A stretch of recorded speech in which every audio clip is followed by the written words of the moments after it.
Chapter 10: The Mughal Empire. A new era of Indian history begins with the advent of the Mughal Empire that was established by Zahiruddin Muhammad Babur, who was born at Fergana in present-day Uzbekistan, Central Asia. He was connected with Timur from his father's side and Genghis Khan the Mongol from his mother's side. Mughal rule began in India when Babur defeated Ibrahim Lodi at the Battle of Panipat in 1526 CE, and it ended in 1857 when the last Mughal emperor Bahadur Shah Zafar was exiled by the British to Burma, which is now known as Myanmar.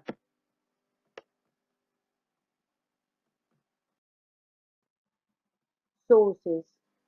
There are plenty of sources to reconstruct the age of the Mughals. As you all know that there are two types of sources. First, literary sources means the sources which are available to us in written form. Second, archaeological sources which are available to us in the forms of monuments, coins, paintings and inscriptions. So first we'll discuss about the literary sources which are available to us related to the Mughal era. Literary sources. Abul Fazl was a great scholar as well as the leading historian of the Mughal age. Two historical works of Abul Fazl were Aine-Akbari and Akbarnama. Aine-Akbari was written in Persian language, gives information about the army and the legal and revenue systems of Akbar's administration. It also tells us that Akbar had a great commanding personality. This book contains five sections or books. The first book deals with the royal household, means it gives information about the members of the royal family, means the king's family. The second book is related with the military and civil services of that time, and it also gives information about the admiralty department whose work was to build boats and to recruit skilled seamen. The third book deals with the imperial administration, including the administration of law and justice. It also tells us about that how Akbar granted rights to people to present petition, means a written complaint to the king for some legal action to be taken on a particular cause. It also tells us that for maintenance of administration and for the control of the administration, the whole empire was divided into subas, means provinces, and which were further subdivided into sarkars, means districts. The fourth book provides information about Hindu theology, means religious beliefs of Hindus, and it also tells us that how Emperor Akbar was fond of books and persons with whom he could discuss various religions and literature. The fifth book tells us about Abul Fazl ancestors, means forefathers, and it also tells us about the life of Abul Fazl. Another work of Abul Fazl includes Akbarnama, which is a primary source which gives us information about the royal court in the 16th century, where the emperor used to sit with his nobles and other dignitaries. It also refers to the artists and painters who were present during the reign of Akbar. It also contains a number of paintings illustrating, means explaining different events during the reign of Akbar. Other literary works which were written during that time contains the Tabaqat-e Akbari, written by Khwaja Nizamuddin Ahmad, and the Emperor Jahangir's autobiography, also known as Tuzuke Jahangiri or Memoirs of Jahangir. Archaeological sources. Under this heading, we will learn about the monuments built during the Mughal period. In the buildings built by the Mughal rulers, we can see a mixture of Persian and Indian style of architecture. Many monuments were built by the Mughal emperors. Among them, the major ones were the Red Fort, the Jama Masjid, the Taj Mahal. Other than these three buildings, the buildings at Fatehpur Sikri and the Humayun tomb was also built by the Mughal emperors. Now, one by one, we will learn about all the three major buildings. Red Fort. Red Fort was constructed by Shah Jahan in Delhi during the period between 1639 to 1648. The major features of this building are: it is a huge structure which is made of red sandstone and marble. It has massive walls around it which are covered with a succession of turrets, domes, balconies, windows and perforated screens. Turrets means a small tower on top of a large tower, and perforated screens means a series of holes which are punched into walls to make the exterior of the fort look extremely attractive. Then the fort has two gateways, out of which the western gateway was known as the Lahori Gate, which faces the Chandni Chowk, which was used for ceremonial purpose that time, and the other gateway was used for private purpose by the royal family. Within the fort, there are other magnificent buildings also, which includes public Darbar Hall known as Diwan-e-Am, and the second building known as Diwan-e-Khas. Diwan-e-Am was the place where the emperor used to meet the people living in his kingdom. The Diwan-e-Khas was the place where Peacock Throne was placed, and it was used by the emperor for welcoming the princes of the royal family, nobles and the other dignitaries. The Diwan-e-Khas was a noble building, certainly the most highly ornamented building of that time, and it is said that if there is a paradise on the face of the earth, it is this, and none but this.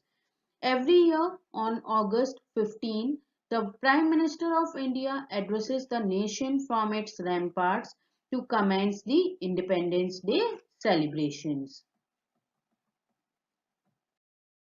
Jama Masjid. Jama Masjid was also built by Shah Jahan during the period 1650 to 1656 under the supervision of Sadullah Khan, who was the Wazir, means the Chief Minister of Shah Jahan. Main features of Jama Masjid.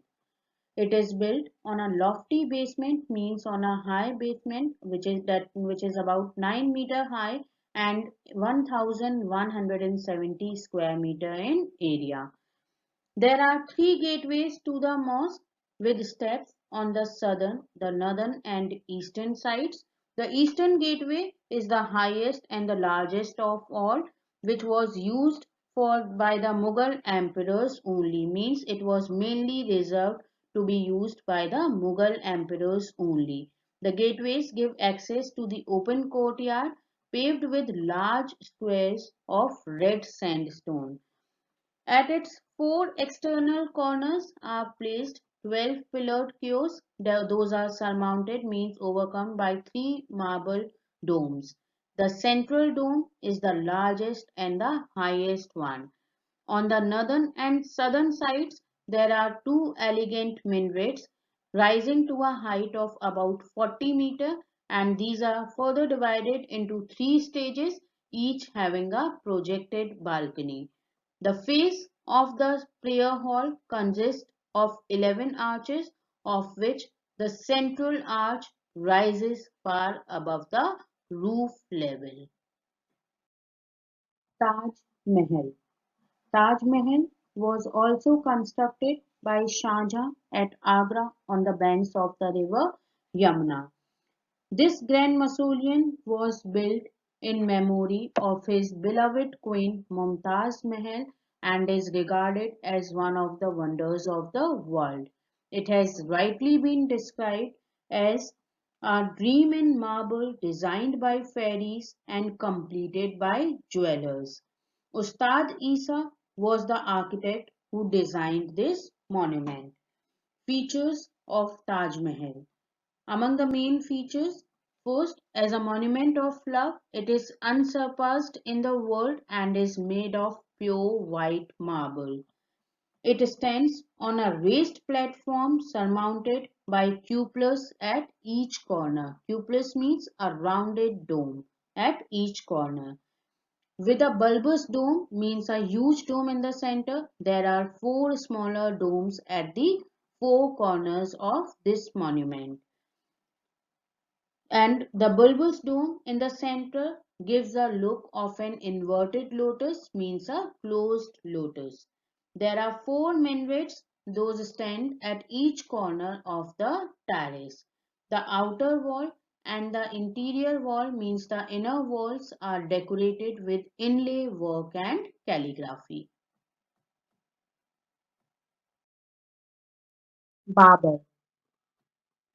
Zahiruddin Muhammad Babur was India's first Mughal emperor. He was the descendant of Timur from his father's side and Genghis Khan from his mother's side. At the age of 12, he became the ruler of Fargana, present-day Uzbekistan. After becoming the ruler, he first captured Kabul and then he turned his attention towards India that was known as the land of gold and riches that time. He was a great writer also who was skilled in Persian, Arabic and Turkish language. In his memoirs, Tuzuke Babri, also known as Babarnama, he has given a description about the times he lived through and his daring adventures. This book holds an important place in the history of literature. Battles which were fought by Babur. First Battle of Panipat that was fought in 1526 between Ibrahim Lodi and Babur. Babur gained victory in this battle through his skilled leadership and superior weapons which he used in the battle. Then the Battle of Khanwa was fought in 1527 between Rana Sanga of Mewar and Babur. Rana Sanga of Mewar organized a confederacy, means a union of Rajputs against Babur, and plus he was helped by Sultan Mahmud Lodi, who was the son of Sultan Sikandar Lodi in this battle. But in this battle, Babur infused a new courage into the minds of his soldiers there by saying that they were engaged in a religious war called jihad, and in this way he gained victory in this battle. And after the victory at Khanwa, Babur got complete control over Delhi Agra region. After that, he captured the fort of Gwalior and Dholpur. Then he fought two more battles, the Battle of Chanderi in 1528 and the Battle of Ghagra in 1529, and he defeated the combined forces of Bengal and Bihar in 1529, and finally he died in 1530 and was succeeded by his son Humayun. Humayun. Humayun ascended the throne at the age of 23 and he ruled only for 10 years as he was driven out by Shesha Suri of Bengal in 1540. Driven out means he was forced to leave his empire. Humayun was defeated by Shesha Suri in two battles, first in the battle at Chausa in 1539 and then finally battle at Kannauj in 1540. After that, he wandered from place to place, and finally, the ruler of Iran gave him shelter, and with his help, he regained Kabul and Kandahar again in 1545. Shesha Suri died in 1545 and was succeeded by his son Islam Shah, who died in 1554. Finally, after the death of Islam Shah, Humayun again regained Delhi in 1555, but he could rule only for 1 year as he died in 1556 after falling down from the stairs of his library in Purana Kila in Delhi. Akbar. Humayun was succeeded by his son Akbar, who ascended the throne at the age of 13 in 1556. Bairam Khan, who was Akbar's tutor and the trusted officer of Humayun, became the regent and looked after the kingdom until 1560. Regent is a person who is given responsibility to administer the state affairs when the ruler of a kingdom is minor or he is not present in the kingdom. Bairam Khan helped Akbar in conquering Punjab, Jaunpur, Ajmer and Gwalior. The biggest threat to Akbar was from the side of Hemu, who was the minister of Adil Shah. Adil Shah was the nephew of Sher Shah Suri of Bengal. Finally, the Second Battle of Panipat was fought in 1556 between Bairam Khan from Akbar's side and Hemu from Adil Shah's side. Ultimately, Bairam Khan won the war and Afghan army was defeated and Hemu was captured and killed, and finally the Afghan rule ended in India. Akbar takes the reins of government into his own hands. In 1560, Akbar decided to handle means to control the government and the administration on his own, and in this way he took the administration into his hands and asked Bairam Khan to leave on a pilgrimage to Mecca, where Bairam Khan was killed on his way by an Afghan in January 1561. Akbar has been considered the great Mughal emperor by the historians, and the greatness of Akbar can be claimed in his four achievements, namely political unification of the subcontinent, a system of orderly administration, land revenue system, and lastly, racial and religious conciliation in the country. Now, one by one, we'll discuss all his achievements. Akbar's conquest means the political unification of the Indian subcontinent under Akbar.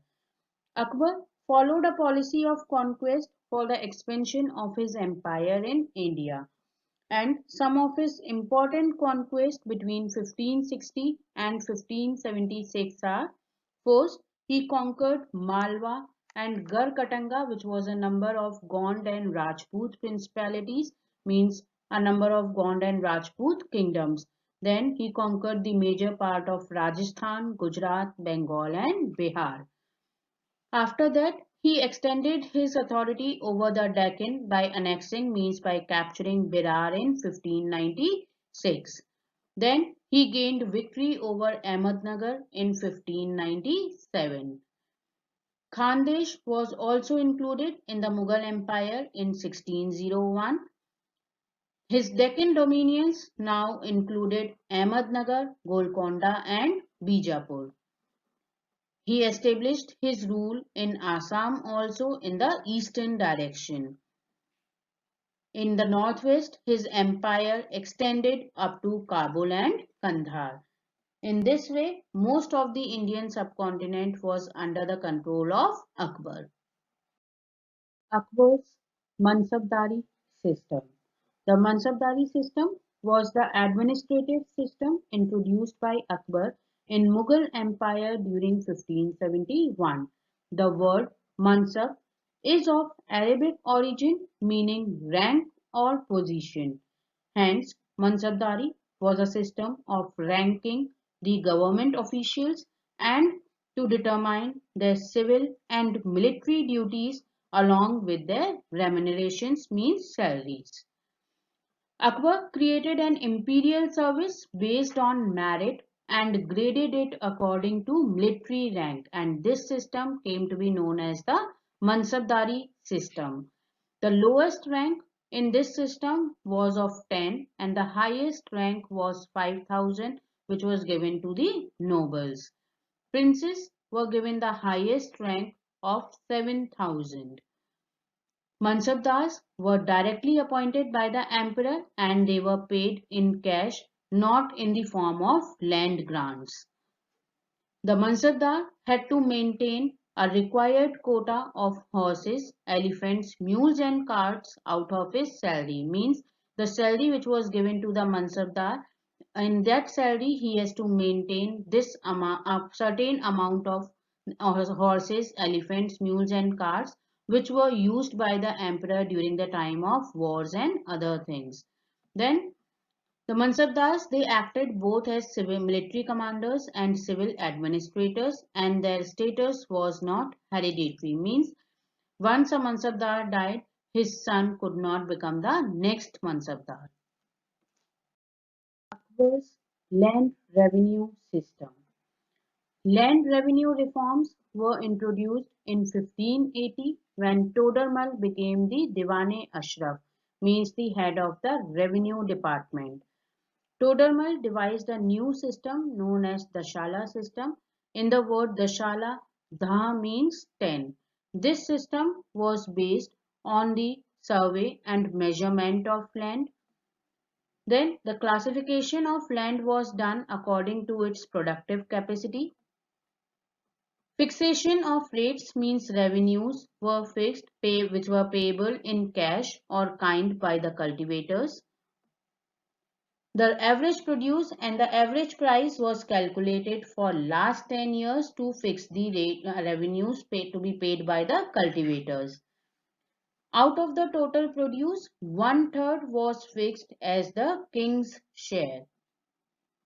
The state advanced loans to the needy farmers and as a result, agriculture flourished in the Mughal Empire that further boosted the trade and industry also. Akbar's law and justice.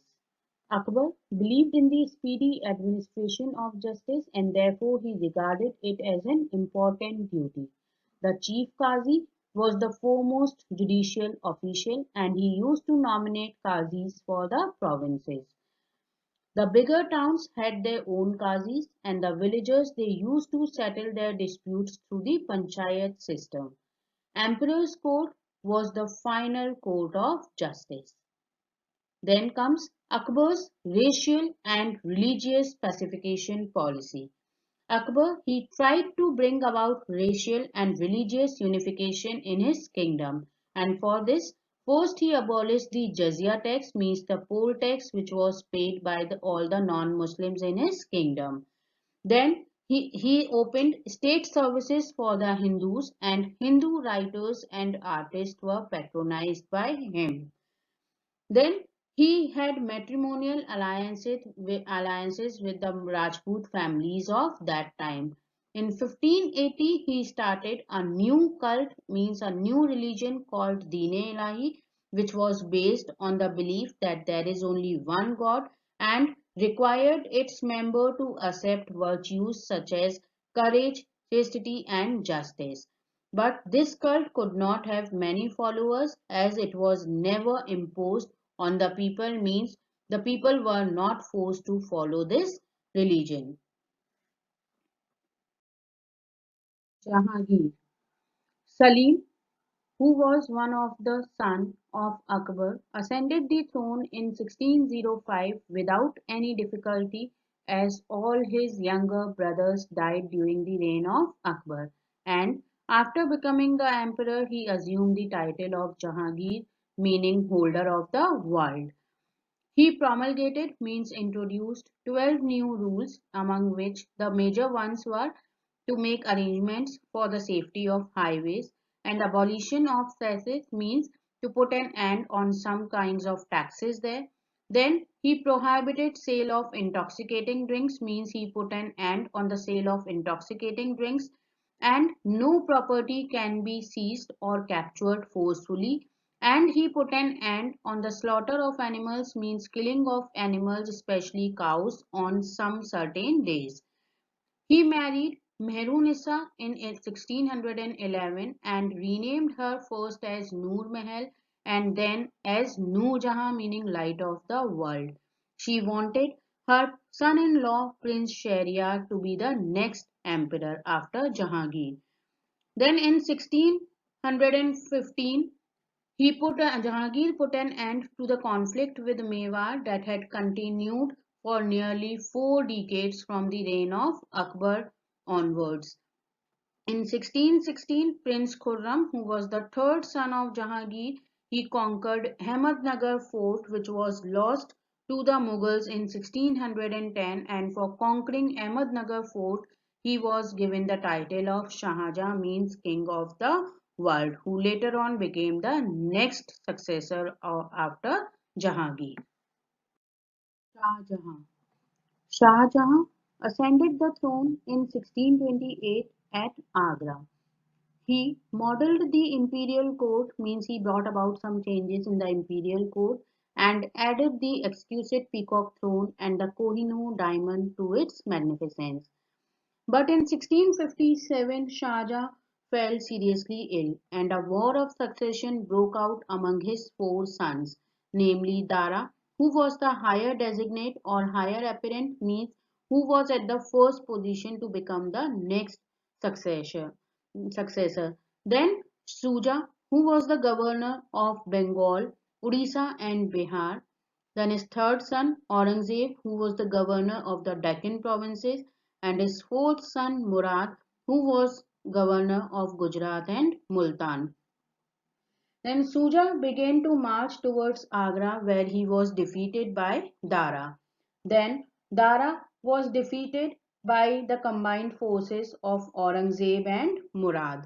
Then finally Aurangzeb imprisoned his father Shah Jahan and his brother Murad, and he declared himself as the emperor of India.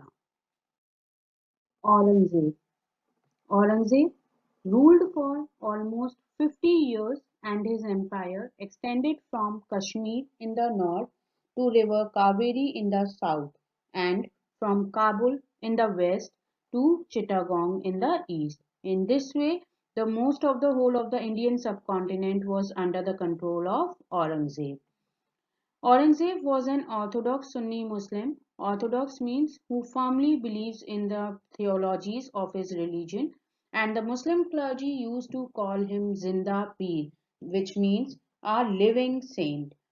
But he reversed most of the policies of religious tolerance of Akbar, and in this way in 1669 he forbade the building of new temples and he reimposed the jizya tax on Hindus. In this way, people all around his kingdom revolted against him, and he spent the last days of his reign in suppressing these rebellions.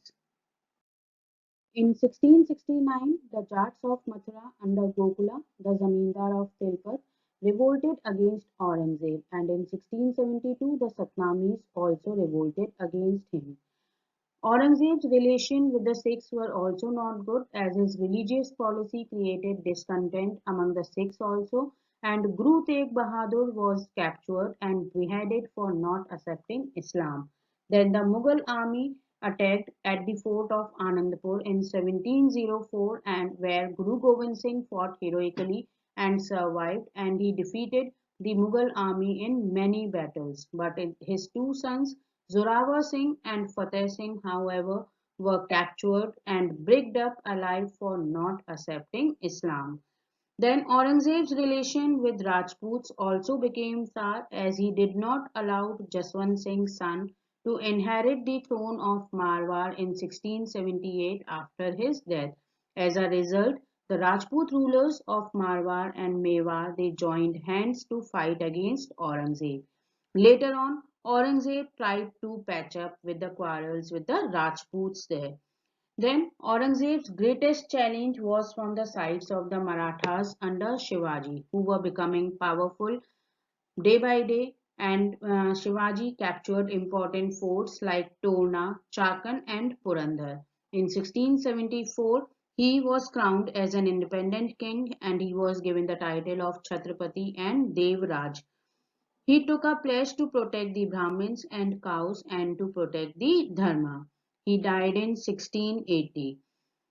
After fighting so many battles, Aurangzeb did not stop and he annexed Bijapur in 1686 and Golconda in 1687 in the Deccan. And he was in military wars in the Deccan for almost 25 years. And finally, he died in 1707. Mughal administration. The administrative system of the Mughals was partly designed on the pattern of Persian and Egyptian monarchs and partly it was based on Indian traditions. The administration was mainly the work of Akbar and the administrative machinery developed by Akbar was maintained under Jahangir and Shah Jahan. The monarch. Akbar believed in the centralized autocracy of the Mughal Empire. In other words, the king's power were unlimited. The king was the head of the government, the commander of the armed forces, the fountain of justice means the final court of justice, and the chief legislator. But Mughal rulers like Akbar did not wish to base their powers on the basis of sword. They used to consult their ministers and although in some matters it was on the will of the monarch to accept the advice or not.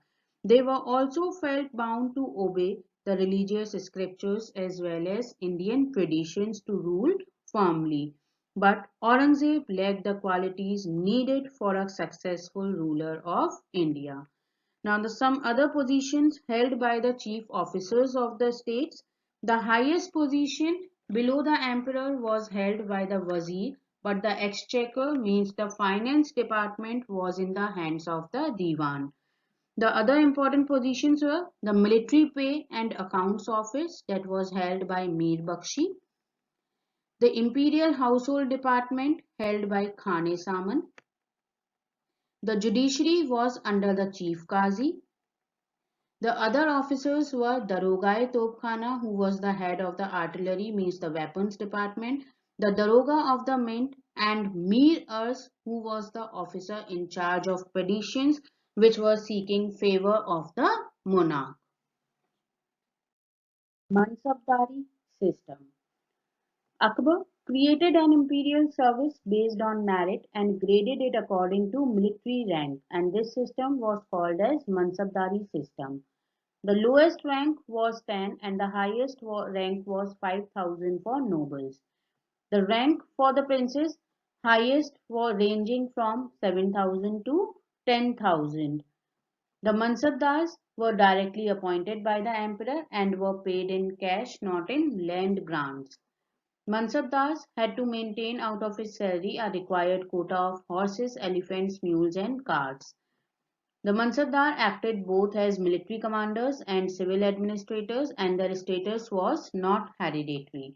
But under the later Mughals, the system started losing its efficiency and the gap between the rank held by an officer and the number of troops maintained by him very much widened, means there was a big gap between the rank and the number of troops maintained by a particular Mansabdar. So in this way, the Mansabdari system started losing its effect under the later Mughals.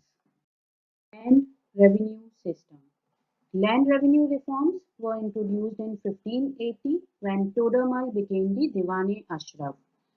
The land revenue was the main source of revenue, means the main source of income for the government.